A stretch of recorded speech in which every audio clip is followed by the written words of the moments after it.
un nombre brillaba con una promesa cegadora: Félix Verdejo, apodado El Diamante. Era la nueva joya del boxeo boricua, un joven de reflejos felinos y una pegada devastadora destinado a grabar su nombre junto a los más grandes. Su historia era el sueño puertorriqueño hecho realidad. El chico del residencial público que, a base de talento y esfuerzo, conquistó el mundo. Pero toda luz proyecta una sombra, y detrás del brillo deslumbrante de El Diamante se ocultaba una oscuridad insondable, una red de secretos y mentiras que culminaría en una tragedia que sacudiría a la isla hasta sus cimientos y convertiría a un héroe nacional en un monstruo. Esta no es solo la historia de un boxeador, es la crónica de una vida truncada, la de una mujer que amó demasiado y pagó el precio más alto. Es el relato de cómo la fama, la presión y una fachada de perfección pueden corromper el alma humana hasta llevarla a cometer lo impensable. Es la historia de Keishla Rodríguez y el día en que el brillo de El Diamante se extinguió para siempre, dejando tras de sí un rastro de dolor, muerte y un legado manchado de sangre. Antes de que el mundo conociera el nombre de Félix Verdejo como el protagonista de una pesadilla, existió una mujer cuya vida estaba llena de luz y esperanza: Keishla Marlene Rodríguez Ortiz. Nacida el 6 de noviembre de 1993 en San Juan, era una joven de 27 años, cuya bondad era tan evidente como su sonrisa. Criada en el seno de una familia unida, bajo el amor de sus padres, Keila Ortiz Rivera y José Antonio Rodríguez, y junto a su hermana Bereliz, Keishla aprendió desde pequeña el valor del trabajo y la compasión. Vivía en la zona residencial de Villa Esperanza, un lugar donde todos la conocían y apreciaban. Su gran pasión eran los animales, una devoción que convirtió en su profesión. Trabajaba como peluquera canina, un oficio que le permitía pasar sus días rodeada del amor incondicional de los perros, a los que adoraba. Ella misma tenía varias mascotas que eran el centro de su mundo. Era una de esas personas cuya alma parece intrínsecamente buena. Si amas y cuidas a los animales de esa manera, es difícil imaginar maldad en tu corazón. Sin embargo, en la vida de Keishla había una sombra persistente, una relación compleja que la consumía y que, según su madre, la estaba llevando directamente a la boca del lobo. Esa sombra tenía nombre y apellido: Félix Verdejo. Su historia no era la de un romance pasajero o una aventura casual. Se conocían desde la escuela primaria, desde que eran niños. Su vínculo era profundo y antiguo, una conexión que había sobrevivido al tiempo y a las circunstancias. Probablemente, siempre hubo algo entre ellos, una llama que nunca se apagó del todo, pero el destino los había llevado por caminos muy diferentes. Mientras Keishla construía una vida sencilla y honesta, Félix se convertía en una superestrella del boxeo, y en su ascenso a la fama se había casado con otra mujer, la modelo e influencer Elis Marian Santiago Sierra, con quien tenía una hija, Miranda. Para el mundo, Félix Verdejo era un hombre de familia, un deportista centrado en su carrera. Esa imagen era crucial para mantener sus contratos millonarios, sus patrocinios y el favor del público. En la intimidad, sin embargo, la historia era otra. El matrimonio de Verdejo hacía aguas, y su relación con Keishla era una constante en su vida. Era un amor clandestino, alimentado por promesas que nunca se materializaban. Es fácil imaginar el tipo de palabras que él le susurraba: que estaba enamorado de ella, que su vida era complicada, que se divorciaría de su esposa pero que necesitaba tiempo. Y Keishla, como tantas personas atrapadas en la esperanza de un amor que parece imposible, creía que podía hacerlo cambiar, que su amor sería suficiente para que él dejara atrás su vida pública y eligiera la felicidad a su lado. Su devoción era tal que se tatuó un diamante en la espalda, un símbolo permanente de su amor por el hombre al que el mundo conocía como El Diamante. Era una marca de pertenencia, un secreto grabado en su piel que gritaba lo que su relación debía callar. Su madre, Keila, veía el peligro con una claridad aterradora. Le advertía constantemente, le suplicaba que se alejara, que estaba tomando decisiones equivocadas. Pero el corazón a menudo es sordo a la razón, y Keishla estaba convencida de que su momento llegaría. Y en la primavera de 2021, creyó que ese momento finalmente había llegado, sellado por un secreto que llevaba en su vientre. Para entender la magnitud de la caída, primero hay que comprender la altura de la cima que Félix Yomar Verdejo Sánchez había alcanzado.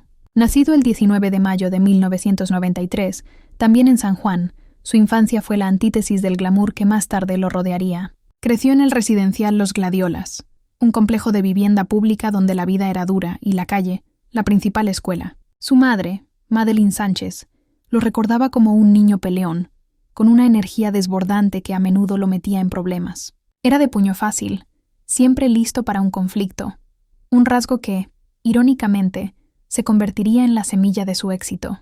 La leyenda de su origen como boxeador parece sacada de una película. Un día, mientras jugaba en la calle, se enfrascó en una pelea con otro niño. Sintió que había encontrado su vocación. Su madre, viendo una oportunidad para que su hijo encauzara esa energía conflictiva en algo productivo, apoyó su decisión. Comenzó a entrenar en serio bajo la tutela de Enrique Martínez, quien se convirtió en su mentor y manager. Juntos, empezaron a pulir ese talento en bruto, forjando un estilo rápido, de reflejos ágiles y una pegada contundente. Fue entonces cuando adoptó su apodo, el Diamante. No era un mote humilde, era una declaración de intenciones, una promesa de grandeza. Su ascenso fue meteórico. Desde la adolescencia, dominó los rings amateurs de los barrios de Puerto Rico. En 2010, ganó la medalla de oro en los Juegos Panamericanos Juveniles. Su récord amateur fue impresionante, 106 victorias y solo 17 derrotas. El gran salto llegó en 2012, cuando representó a Puerto Rico en los Juegos Olímpicos de Londres. Aunque no ganó una medalla, su actuación lo puso en el mapa mundial. Medios internacionales como The Guardian lo señalaron como la nueva gran estrella, la joya emergente del boxeo boricua. El mundo profesional lo recibió con los brazos abiertos. Firmó un contrato millonario con Top Rank, una de las promotoras más importantes del mundo. Pasó de los gimnasios humildes de su barrio a pelear en escenarios de prestigio, con sus combates retransmitidos por cadenas como HBO. En 2015, ganó su primer título importante, el Campeonato Latino de la WBO. Peleó en Nueva York, el epicentro del boxeo, y ganó de forma contundente, consolidando su estatus de ídolo. Su historia de superación resonaba en cada rincón de Puerto Rico. Nunca olvidó sus orígenes, y a menudo regresaba a su barrio, un gesto que lo hacía aún más querido. Gracias al boxeo, Verdejo amasó una fortuna estimada en más de $2 millones. Pudo sacar a su familia de la pobreza, comprarles una vida mejor. Él mismo disfrutaba de los lujos que su éxito le proporcionaba. Casas, coches caros como su imponente camioneta Dodge. Era la encarnación del sueño, la prueba viviente de que, con talento y determinación, se podía salir del barrio y conquistar el mundo. Sin embargo, incluso los diamantes más puros pueden tener fisuras, y la carrera y la vida de Félix Verdejo no tardaron en mostrar las suyas. En agosto de 2016, sufrió un grave accidente de motocicleta que le provocó lesiones en la cabeza y lo mantuvo alejado del ring durante meses. Muchos analistas deportivos señalaron que, tras ese parón, nunca volvió a ser el mismo. Perdió el ritmo, la chispa que lo hacía especial. Las críticas comenzaron a arreciar. Se le acusaba de escoger rivales de bajo nivel, de proteger su récord con peleas fáciles en lugar de enfrentarse a los mejores. El público, que antes lo idolatraba, empezaba a cuestionar su valía. La prueba de fuego llegó en 2018, cuando se enfrentó al mexicano Antonio Lozada, un contrincante a su nivel. Verdejo perdió por nocaut técnico. Fue una derrota humillante que confirmó las sospechas de muchos. El diamante había perdido su brillo, aunque tuvo algunas victorias posteriores que parecieron revitalizar su carrera, como un impresionante nocaut en el primer asalto contra Will Madera en 2020. La percepción general era que su estrella se estaba apagando. La presión era inmensa. Debía mantener la fachada de campeón, de hombre de familia perfecto, de ídolo del pueblo. Pero tras esa máscara, la realidad era un torbellino de problemas. Su matrimonio con Elis Marian estaba roto, y su doble vida con Keishla se volvía cada vez más difícil de sostener. Elis era plenamente consciente de la existencia de Keishla. Sabía de la relación extramatrimonial que su marido mantenía desde hacía años. A pesar de ello, el matrimonio continuaba, quizás por la hija que compartían, quizás por la imagen pública que debían proteger. Verdejo estaba atrapado entre dos mundos, el de su familia oficial, que apuntalaba su carrera, y el de su amor secreto, que representaba una amenaza constante para todo lo que había construido. En este contexto de presión profesional y caos personal, llegó la noticia que lo cambiaría todo. Keishla estaba embarazada. Para ella, era la confirmación de su amor, el punto de inflexión que obligaría a Félix a tomar una decisión, a dejar a su esposa y empezar una nueva vida con ella. Para Félix fue una sentencia de muerte para su carrera y su imagen pública. Un escándalo de esa magnitud, un hijo fuera del matrimonio, sería la ruina. El diamante, que había luchado toda su vida por el control dentro del ring, estaba perdiendo por completo el control de su vida fuera de él. Y en su desesperación, comenzó a trazar un plan tan cobarde como monstruoso. La reacción de Verdejo a la noticia del embarazo fue fría y brutal. Le exigió a Keishla que abortara. Le sugirió pastillas, clínicas, cualquier método para interrumpir el embarazo. No había espacio en su vida cuidadosamente construida para un hijo ilegítimo. El escándalo lo destruiría. Pero Keishla, que había esperado tanto tiempo por una señal, se aferró a esa nueva vida. La noticia que para ella era una bendición, para él era una catástrofe. Su respuesta fue firme. Le comunicó a su madre su decisión. Tendría al bebé, con o sin el apoyo de Félix. Estaba dispuesta a criarlo sola. No le pediría nada. Solo quería que él lo supiera. Quizás, en el fondo de su corazón, aún albergaba la esperanza de que ver la prueba de su paternidad, la imagen de su hijo en una ecografía, ablandaría su corazón. Con esa intención, acordó reunirse con él el 29 de abril de 2021. Iba a enseñarle la ecografía. Su madre, Kayla, tuvo un mal presentimiento. Le rogó que tuviera cuidado, que no confiara en él.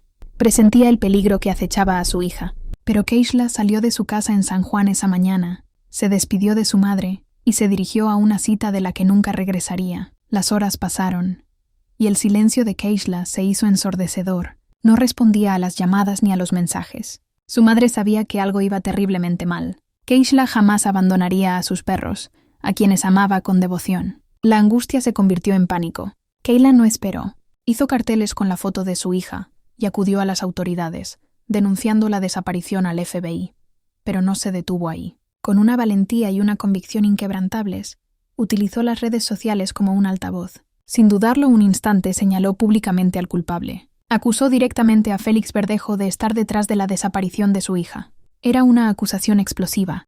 La madre de una mujer desaparecida, apuntando a uno de los deportistas más famosos y queridos de Puerto Rico. El revuelo fue inmediato y masivo. La isla entera contuvo la respiración. La presión pública obligó a las autoridades a poner a Verdejo en el punto de mira desde el primer momento. La investigación se puso en marcha a una velocidad vertiginosa. El 30 de abril, un día después de la desaparición, el coche de Keishla, un Kia Forte gris, fue encontrado abandonado en el municipio de Canóvanas. No había rastro de ella, pero la localización del vehículo era una pista crucial. El FBI y la policía de Puerto Rico interrogaron a Verdejo. Él se presentó a declarar, pero se mantuvo en silencio y fue liberado horas después, aunque se le prohibió salir del país y su vehículo fue incautado. La clave, como en tantos casos modernos, estaba en la tecnología. Los investigadores solicitaron los registros de las llamadas y la geolocalización de los teléfonos móviles de ambos, y los datos fueron reveladores. La triangulación de las antenas de telefonía demostró que, en la mañana del 29 de abril, los teléfonos de Keishla y Félix Verdejo estuvieron juntos en la misma zona, el área del puente Teodoro Moscoso, un largo viaducto que cruza la laguna San José. Precisamente, el área donde se había encontrado el coche de Keishla. Los agentes revisaron las cámaras de seguridad del puente y allí estaba la prueba visual. La camioneta Dodge negra de Félix Verdejo cruzando el puente en la franja horaria crítica. El cerco se estaba cerrando. Mientras la evidencia tecnológica apuntaba a Verdejo, la investigación telefónica reveló otro nombre clave. Luis Antonio Cádiz Martínez, un hombre que se dedicaba a limpiar coches y que, en las semanas previas a la desaparición, se había convertido en un amigo inseparable del boxeador. La policía descubrió un aluvión de llamadas entre Verdejo y Cádiz justo antes y después de que Keishla se desvaneciera. Cádiz fue llamado a declarar, pero inicialmente negó saber nada. Sin embargo, la culpa lo carcomía. La presión era insoportable. Y entonces, ocurrió algo que precipitó el desenlace. El 2 de mayo de 2021, 2 días después de su interrogatorio, una llamada anónima alertó a la policía sobre un cuerpo flotando en la laguna San José, precisamente bajo el puente Teodoro Moscoso. El cuerpo era el de una mujer. Los equipos de rescate lo recuperaron del agua. La familia fue llamada para la identificación, un trámite desgarrador que confirmó la peor de las pesadillas. Reconocieron el tatuaje en la espalda, un diamante. Era Keishla. La autopsia reveló la brutalidad del crimen. Keishla había sido golpeada salvajemente en la cabeza. Su cuerpo contenía altas dosis de fentanilo y silacina, un potente sedante para animales. Había sido drogada, atada con alambres a un bloque de hormigón y arrojada viva al agua desde el puente para que se ahogara. Estaba embarazada. La llamada anónima que condujo al cuerpo había sido realizada por el propio Luis Antonio Cádiz Martínez. Incapaz de soportar el peso de su secreto, se entregó a las autoridades y lo confesó todo, desvelando una trama de una crueldad inimaginable. Según su testimonio, Félix Verdejo lo había contratado para que le ayudara a deshacerse de su amante. Le había ofrecido una importante suma de dinero a cambio de su colaboración en el asesinato. El plan fue meticulosamente orquestado. El 29 de abril, cuando Keishla acudió a su cita con Verdejo, Cádiz ya estaba esperando en la camioneta Dodge del boxeador. Una vez que Keishla subió al vehículo, Verdejo la golpeó en la cara. Entre los dos, la sometieron y le inyectaron las drogas para sedarla. Luego, le ataron las manos y los pies con alambres y la sujetaron a un pesado bloque de cemento. Condujeron hasta el punto más alto del puente Teodoro Moscoso, y sin un ápice de piedad, arrojaron su cuerpo inconsciente a las aguas de la laguna. El motivo, según Cádiz, era simple y aterrador. Verdejo no podía permitir que el escándalo de un hijo fuera del matrimonio arruinara su carrera y sus millonarios patrocinios. Con la confesión del cómplice, que encajaba a la perfección con todas las pruebas recabadas, los datos del teléfono, las cámaras de seguridad, el informe forense, el caso estaba resuelto. Ese mismo día, Félix Verdejo, el diamante de Puerto Rico, el ídolo de multitudes, se entregó a las autoridades federales. La estrella había caído. El juicio contra Félix Verdejo comenzó en julio de 2023 y se convirtió en un evento mediático que paralizó a Puerto Rico. Durante semanas, el Tribunal Federal de San Juan fue el escenario de testimonios desgarradores y pruebas espeluznantes que desnudaron la verdadera naturaleza del hombre, que una vez fue un héroe. La familia de Keishla, especialmente su madre Kayla, estuvo presente cada día, soportando el dolor de escuchar los detalles del asesinato de su hija con una entereza admirable, buscando una justicia que nunca podría devolverles lo que habían perdido.